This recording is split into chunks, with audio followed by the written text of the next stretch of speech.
Will you wake up already, you twisted half-mortal? And good morrow to you too. Now keep your head down. The man riding this thing has yet to find out there's an emissary from hell riding in his crop, so I suggest you stay under this pile of corn if you value your secrecy.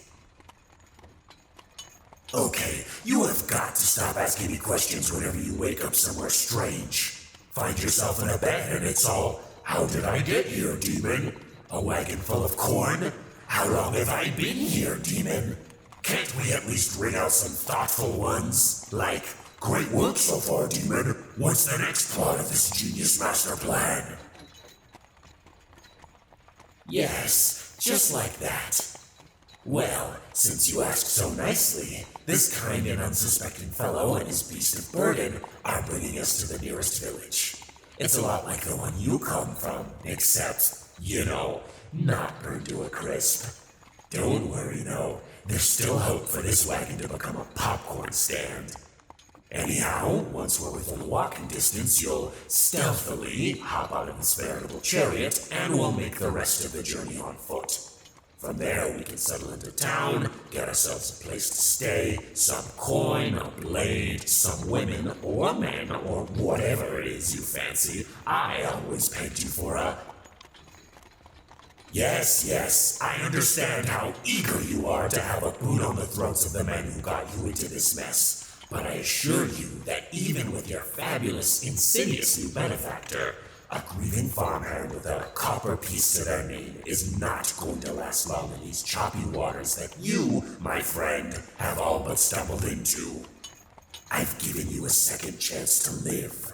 Do not squander my goodwill. All right, now's our chance to ditch our ride. Smooth, very smooth. Now, let's find civilization.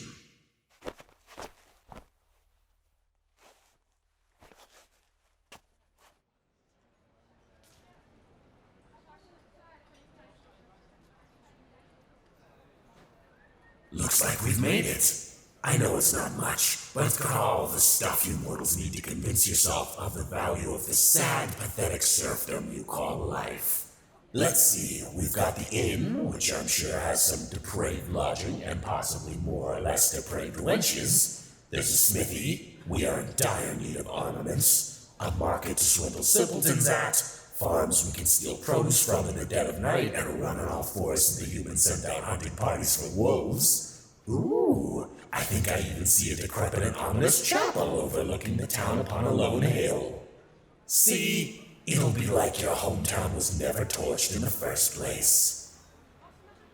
How in the unholy realms could you think this town is big? Was your home literally just those ramshackle houses and pastures? Oh. Yeah, wow. I'm sifting through your memories and that actually explains a lot. Well, just wait until we reach the capital. That'll really have you on your ass. Of course we're headed there someday. You're my vessel into the material plane at this moment. I, a being of hedonism and sin, am not going to be content with our adventures not landing us into at least a moderately sized wretched hive of scum and villainy. Plus, don't you think it'd be fun to see how the rich folk live? Spend some time with the fancy courtesans in those extravagant brothels? Bathe the throne of your parasitic monarch in his own viscera? Right. Let's stay on the task at hand. Live amongst the paupers, drink and fuck away our troubles with the cheap whores and mold-infest taverns. Reignite the cycle of violence and vengeance when we hold our blade up to the throat of those bastards who took everything from us. Speaking of blades, let's start financing our counterattack, shall we? I sense we'll have some lucrative business opportunities in the market.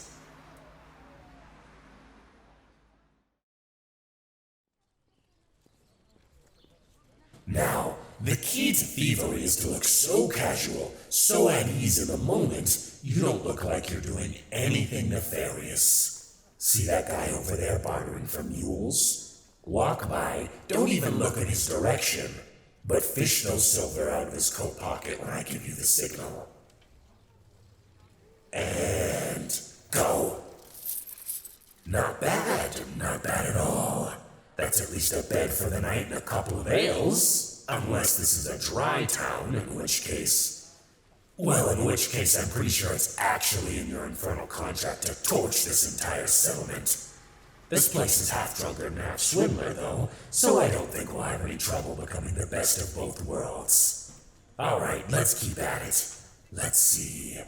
Too poor looking, too rich looking. She looks like she's 17 months pregnant. That's a little kid. What? I'm an infernal, not a monster.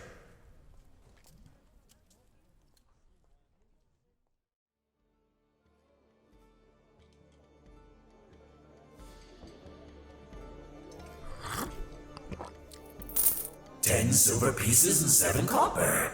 A very respectable haul. For a mortal, that is. We'll be looting tombs and stealing souls in no time. Alright, enough mucking about. It's time for every fiendish creature of the fiery pit of hell's favorite hobby. Finance. Let's see, we can set aside a few copper for a room here tonight. Put, say, 3 or 4 silver to get you some less ragged attire, and if we keep our profits up, we'll be ready for vengeance in no time.